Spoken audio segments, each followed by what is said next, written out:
J'ai eu la chance, je pense, d'être épargnée par ces critiques de genre du fait d'être une femme qui fait du drag. En fait, on s'en fiche du genre de la personne qu'il y a derrière et à la limite, ça regarde pas vraiment les gens comment on s'identifie. J'ai découvert le drag avec cette fameuse émission RuPaul's Drag Race en 2016 ou 2017, quelque chose comme ça, autour à peu près de l'arrivée sur Netflix. Et à partir de là, j'ai commencé à m'intéresser au drag qu'on avait chez nous à Paris et à sortir de plus en plus dans des soirées, dans des clubs drag, dans des cabarets comme Madame Arthur, etc.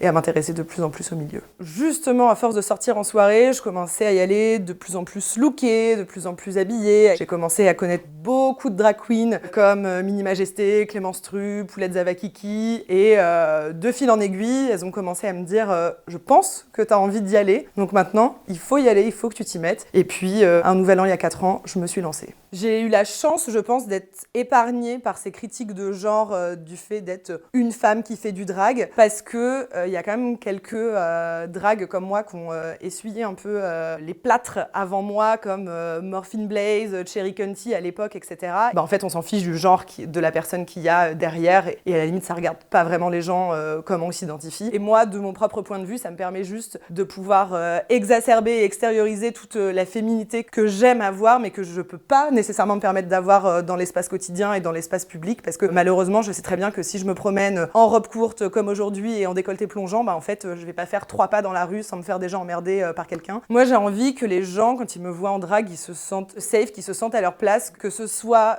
quand il y a des enfants, parce que on peut faire des lectures pour enfants. J'ai fait il y a pas longtemps un anniversaire pour un enfant de 3 ans. Avec des enfants, on va pouvoir leur dire tu peux être absolument qui tu es, peu importe si aujourd'hui tu grandis comme étant un petit garçon, une petite fille, si plus tard tu veux être flamboyant, flamboyante, et let's go, vas-y. Pareil dans des scènes plus drague de la nuit, pouvoir dire aux gens mais acceptez-vous tel que vous êtes parce qu'il n'y a pas de raison que vous soyez pas fiers de qui vous êtes. Des anecdotes dans le drag, il y en a plein. Je pense qu'en fait à chaque événement on peut en créer. Moi, ce qui m'a beaucoup marqué ces derniers temps, c'est vraiment les injures et la colère qu'on a pu se prendre de l'extrême, notamment vis-à-vis d'événements qui peuvent être organisés avec des enfants, où il y a des lectures de contes pour enfants qui ont été interrompues par des groupes d'extrême droite, etc., qui savent s'organiser très vite et trop bien, malheureusement. Ce qui m'intéresse aujourd'hui, c'est que tout le monde comprenne et qu'on voit que nous, on n'est pas là pour créer des polémiques ou quoi que ce soit, mais juste pour faire avancer les choses dans un côté positif, quoi. Le drag, c'est politique. C'est un peu tagline facile de pouvoir le résumer à ça sans développer derrière ce que ça va être. Mais oui, il y a une forme de politique et de militantisme simplement dans le fait déjà d'être physiquement et d'apparence ce qu'on est dans ce qu'on fait, mais surtout dans la façon dont on le transforme derrière. Par exemple, quand on fait des événements dans des entreprises, on est face à un public qui est souvent majoritairement cis-hétéro et qui comprend pas les enjeux que certaines communautés peuvent avoir. Et ça va être de les sensibiliser, etc. Et c'est en ça pour moi que le drag a ce vecteur-là politique hyper intéressant. Dans les valeurs du drag, il y a évidemment tous les combats que peut mener la communauté queer,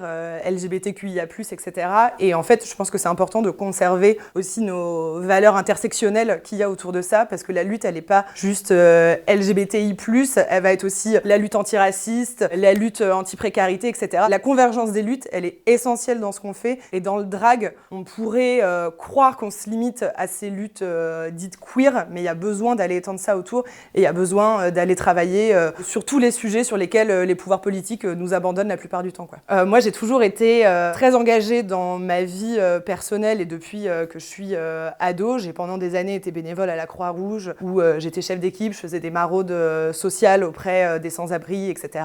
Depuis mon adolescence, j'ai toujours été très impliquée dans la lutte contre le VIH et le sida, notamment avec des associations comme Aide ou SIDAction en faisant des permanences bénévoles, ce genre de choses. Et puis ces dernières années, grâce au drag, en participant et en contribuant notamment au Sidraction, qui est une armée de drag queen, drag king, drag queer, tout cet éventail-là d'artistes que nous sommes, où on bat le pavé ensemble pour collecter de l'argent pour la lutte contre le VIH-Sida. D'ailleurs, le Sidraction organise les 26 et 27 janvier prochains un gigantesque événement au Trabendo et à la Folie à Paris, un événement où les fonds permettront de revenir directement au Sidaction et donc de faire avancer la lutte contre le VIH.